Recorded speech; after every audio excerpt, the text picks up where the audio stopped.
Hello दोस्तों, स्वागत है आपका अपना YouTube channel Black Book Race में।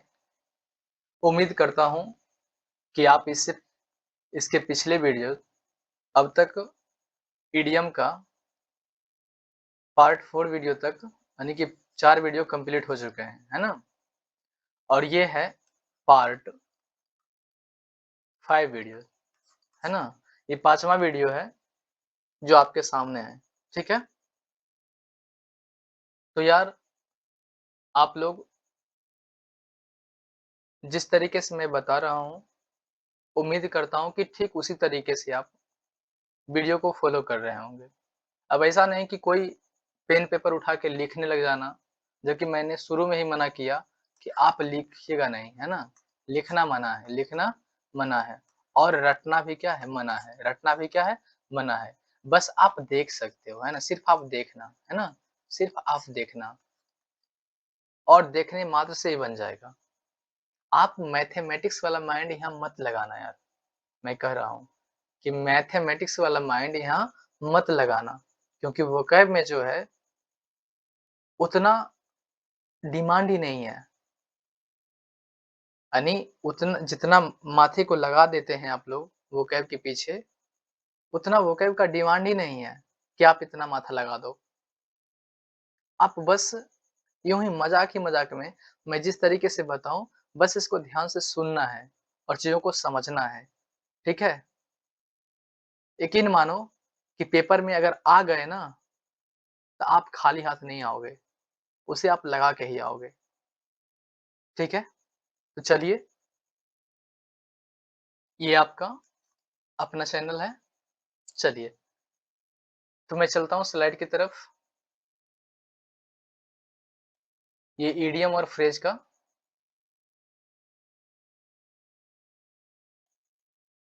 पार्ट 5 वीडियो है। चलिए, मैं इसे थोड़ा ज़ूम कर लेता हूँ।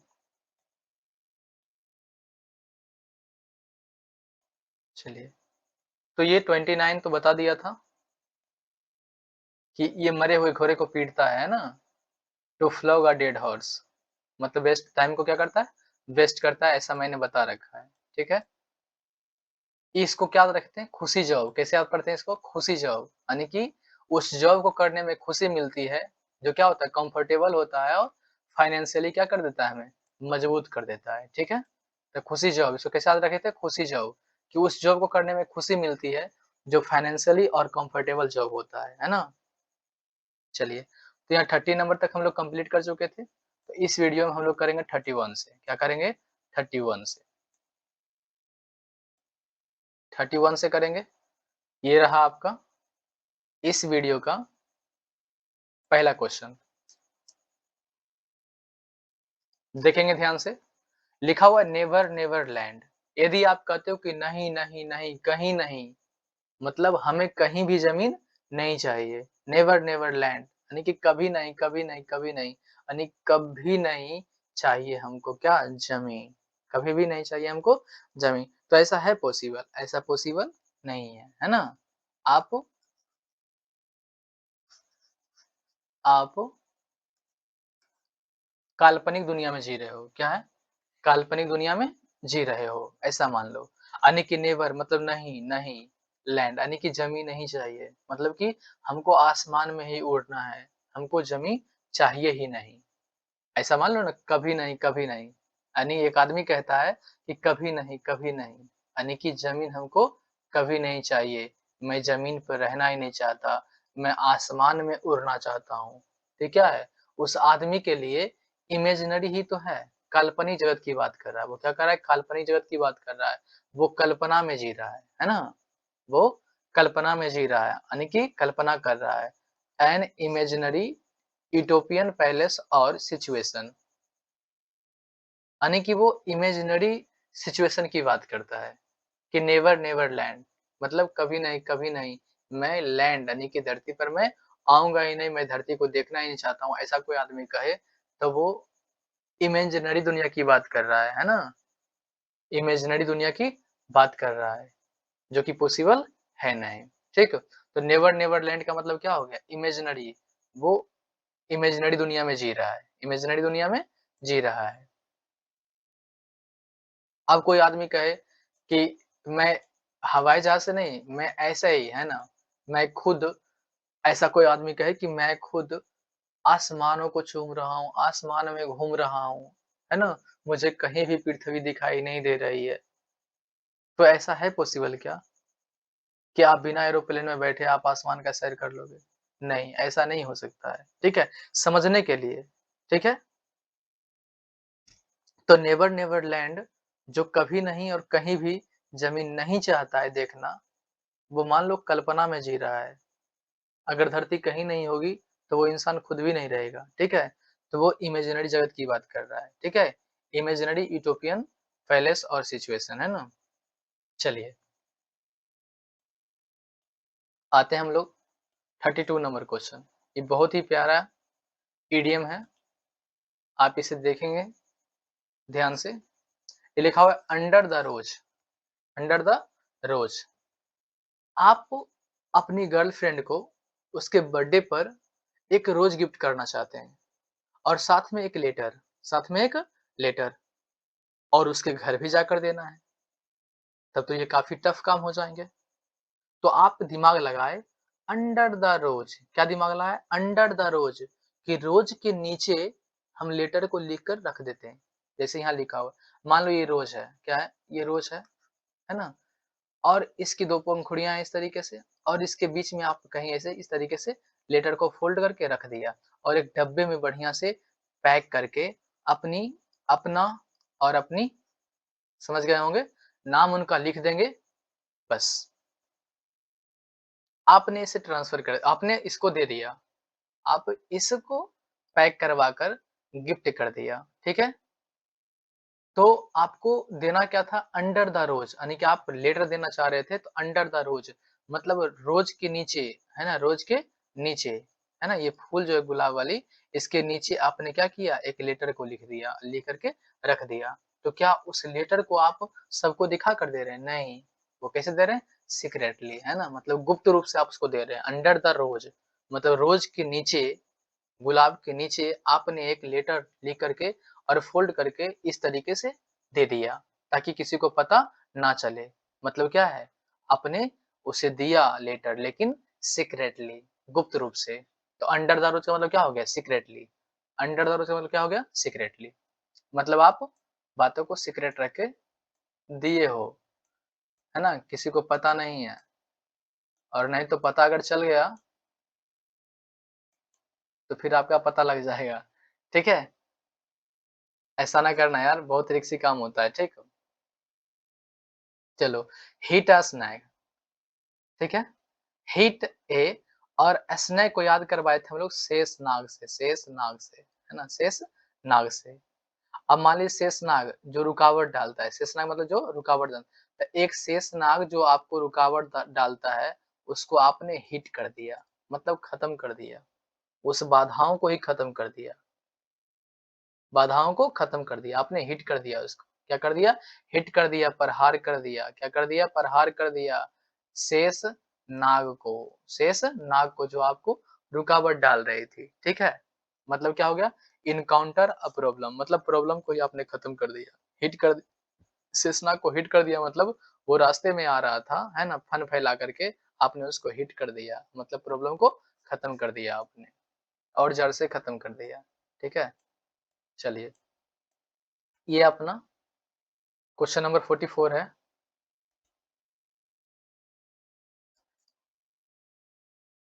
लिखा हुआ stub someone in the back, है ना? मतलब बैक मतलब पीठ में या पीछे, पीछे में समवन किसी ने स्टैब कर दिया, स्टब कर दिया। स्टब का मतलब छुरा मारना, क्या होता है? छुरा मारना, है ना? छुरा घोंप देना, ठीक है? तो किसी ने क्या किया? पीछे में ये देखो अर्थ इसी में लिखा हुआ stub someone in the back मतलब पीछे में किसी ने क्या कर दिया? स्टब कर दिया, मतलब छुरा को मार दिया। मतलब क्या किया? आपको आपके साथ धोखा किया। क्या किया? धोखा किया, है ना? चीट किया। तो क्या हो गया? बैटरी समवन, है ना? बैटरी का मतलब भी क्या होता है? धोखा देना। यानी कि किसी ने आपके साथ क्या किया? धोखा किया। क्या किया? धोखा किया, ठीक है? तो stub someone in the back का मतलब क्या हो गया? Stub someone in the back यानी कि किसी ने आपके पीछे क्या कर दिया? छुरा मार दिया, मतलब बैटरी कर दिया, बैटरी समवन मतलब धोखा, है ना? चीट किया आपके साथ, क्लियर? चलिए, नेक्स्ट क्वेश्चन को हम देखते हैं अगले स्लाइड में।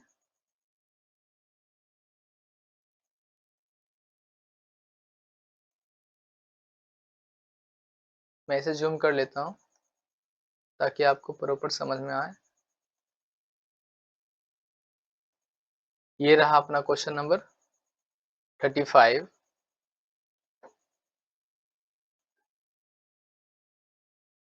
चलिए,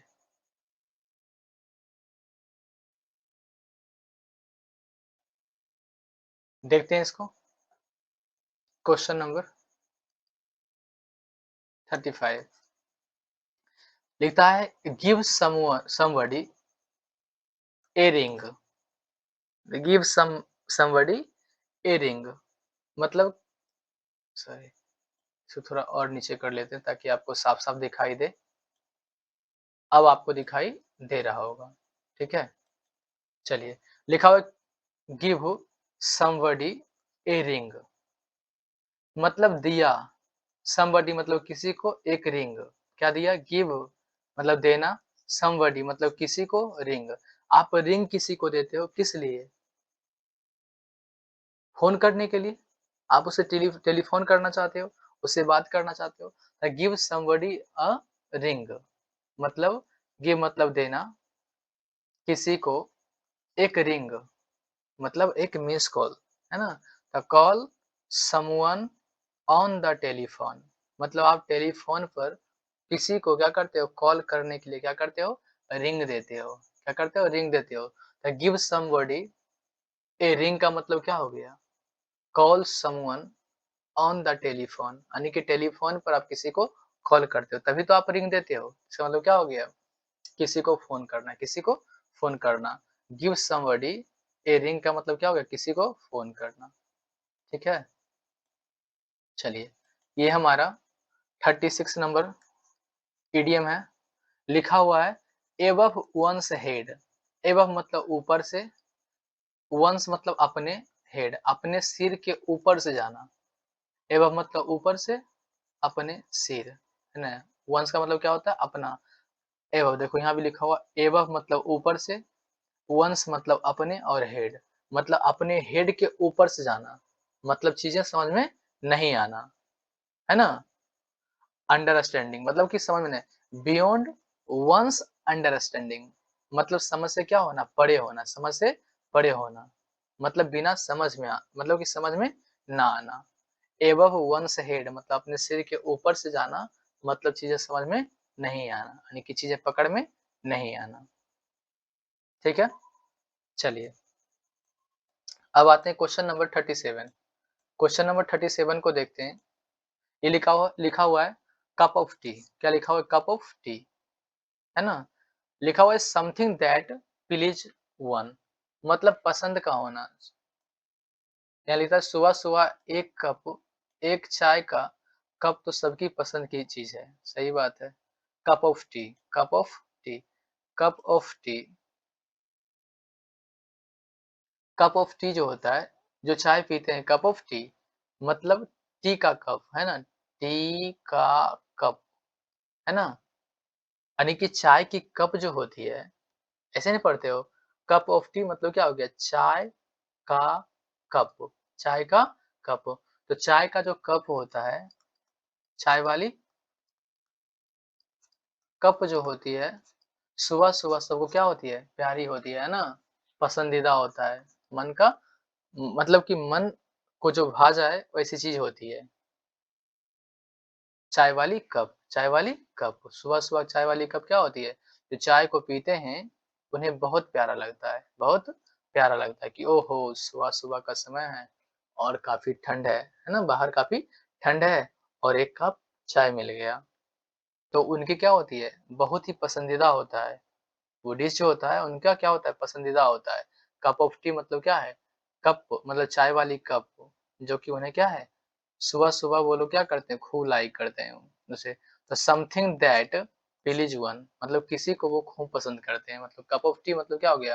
किसी चीज़ को खूब पसंद करना, किसी चीज़ को खूब पसंद करना। आई वास का मतलब क्या होता है? यहाँ देखो, आई वास नाम का एक इडियम है, जो आपके सामने है। ये क्वेश्चन नंबर 38 है।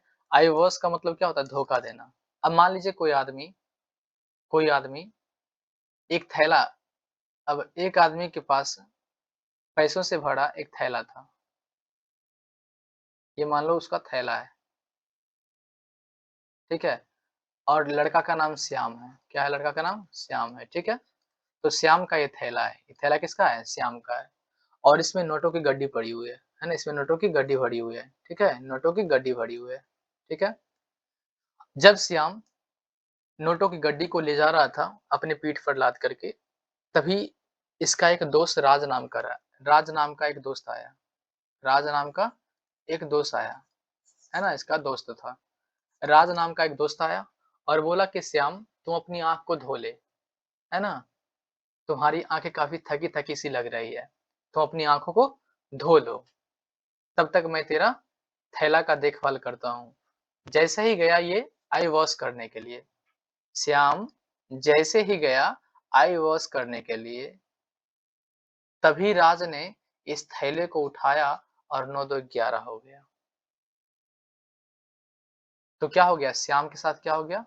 धोखा हो गया, डिसेप्शन हो गया। क्या हो गया? डिसेप्शन हो गया। आई वॉश यानी कि आई को वॉश करने गया था श्याम और आज क्या किया? उसके थैले को उठाया और चल दिया। तो क्या हो गया? उसके साथ क्या हो गया? धोखा हो गया। क्या हो गया? धोखा हो गया, है ना? कि जिस पर भरोसा किया था वो थैला को उसका लेकर चला गया। वो बोला कि मैं देखता हूँ, राज बोला कि मैं थैला को देखता हूँ, तुम अपना आईज को वॉश कर ले। लेकिन देखभाल के बजाय इस थैले को ही गायब कर दिया। ठीक है? तो आई वॉश का मतलब क्या होता है? डिसेप्शन होता है, यानी कि धोखा देना। क्या होता है? धोखा देना। यानी कि आई वॉश का मतलब होता है धोखा देना, है ना? आप किसी को कह सकते हो जो आपको धोखा के भाव से देख रहा हो या धोखा देने की कोशिश कर रहा हो, तो उसको आप कह सकते हो इडियम के रूप में कि मेरी आई वॉश मत करो, है ना? मेरे साथ आई वॉश मत करो, मतलब मेरे साथ धोखा मत करो, ठीक है?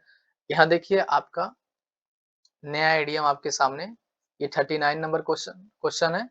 Get the hang of, get the hang of. Get मतलब मिलना या पाना, हैंग मतलब हैंग, ऑफ मतलब का, ऑफ मतलब का। उसे अब वो तरीका मिल गया, अब वो उसे तरीका मिल गया जिसकी वजह से फ़ोन हैंग होता था। मतलब कि उसने वो तरीका सीख लिया। गेट मतलब पाया, ऐसे भी कह सकते हो गेट मतलब पाया, हैंग ऑफ मतलब हैंग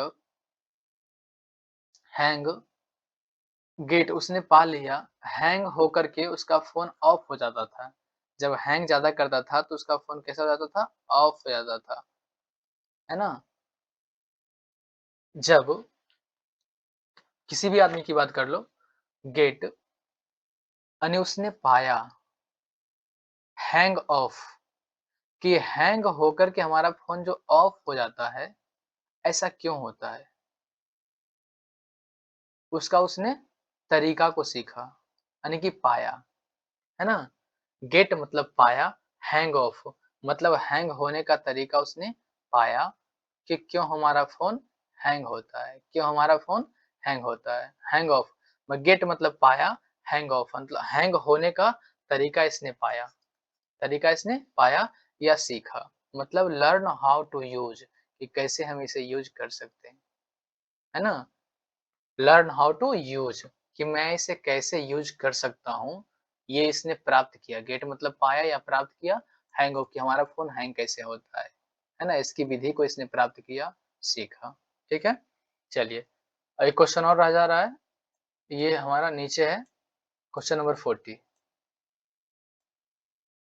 चलिए, इसको भी देख लेते हैं।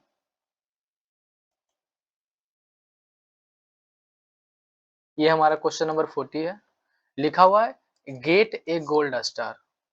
देख रहे हो इस भाई साहब को? इसने गोल्ड प्राप्त किया, क्या किया? गोल्ड, है ना?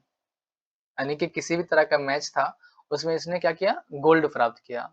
गेट ए गोल्ड स्टार यानी कि इसने प्राप्त किया एक गोल्ड स्टार। क्या? गोल्ड स्टार मतलब इनाम को जीता। ये तो काफी सिंपल है। गेट अ गोल्ड स्टार मतलब प्राप्त किया गोल्ड स्टार को, मतलब इनाम को अर्जित किया। To earn a merit point for doing well, अच्छा करने के लिए इसने क्या प्राप्त किया? मेरिट पॉइंट को प्राप्त किया। क्या किया? मेरिट पॉइंट को प्राप्त किया।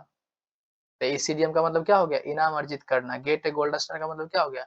इनाम को अर्जित करना। ठीक है, चलिए, तो आज के लिए इतना ही इस इडियम में। बस आप इसको सुनो और देखो, ठीक ना? ज्यादा माइंड लगाने की जरूरत नहीं है। अगर ज्यादा माइंड लगाएंगे तो फिर मैथ का क्या होगा, रीजनिंग का क्या होगा, जीके जीएस का क्या होगा? आप माइंड जीके जीएस, मैथ और रीजनिंग में लगा दो, कोई दिक्कत नहीं है। और थोड़ा बहुत ग्रामर में, ठीक है? और वोकैब आप हमारे ऊपर छोड़ दो। बस मैं जिस तरीके से करवा रहा हूँ, बस आप इसको करते चलो। एक बार आप नॉर्मल स्पीड से और दूसरी बार जब कभी टाइम मिले तो 2x के स्पीड पर देख लेना, और नहीं भी देखो तो कोई दिक्कत नहीं है, ठीक है? मैं आपका पूरा बंदोबस्त करने जा रहा हूँ, मैं पूरा आपका इलाज करने जा रहा हूँ, ठीक है? कुछ ही दिनों बाद मैं पीएनजी लगाऊंगा प्रॉपर 10 क्वेश्चन का, और जैसे ही खत्म होगा मैं साइड में उसका रिवीजन स्लाइड लगा दूंगा, जिसमें कि वही 10 क्वेश्चन एक साथ लिखे होंगे, ठीक है? और मैं पहला स्लाइड को खत्म कर दूंगा और बस खाली रिवीजन स्लाइड को दिखाऊंगा आपको, और मैं आपसे पूछ लूंगा तुरंत। मतलब 10 क्वेश्चन बताना और तुरंत उसका टेस्ट करवा लेना। 10 इडियम बताना, उसका तुरंत टेस्ट करवा लेना। 10 ओडब्ल्यूएस बताएंगे और उसका तुरंत रिवीजन स्लाइड लगा के आपका टेस्ट करवा लेंगे, है ना? और 10 ही सेनो एंटो करवाएंगे और उसका प्रॉपर रिवीजन करवा लेंगे तुरंत के तुरंत, ठीक है? हाथों हाथ सारे काम हो जाएंगे, कोई दिक्कत नहीं है। हम लोग सीख भी लेंगे और उसको रिवीजन भी कर लेंगे, ठीक है? टाइम 10 मिनट 5 मिनट आगे पीछे हो सकते हैं, कोई बड़ी बात नहीं है, ठीक है? टाइम को बचाकर करना ही क्या है? हम लोग का एक ही काम होना चाहिए, खाना, पढ़ना, रनिंग करना, बस। खाना, पढ़ना, रनिंग करना, बस इतना ही काम करो और कुछ नहीं करना है, ठीक है? चलिए, तो आज के लिए इतना ही। जय हिंद, मिलते हैं अगले वीडियो में।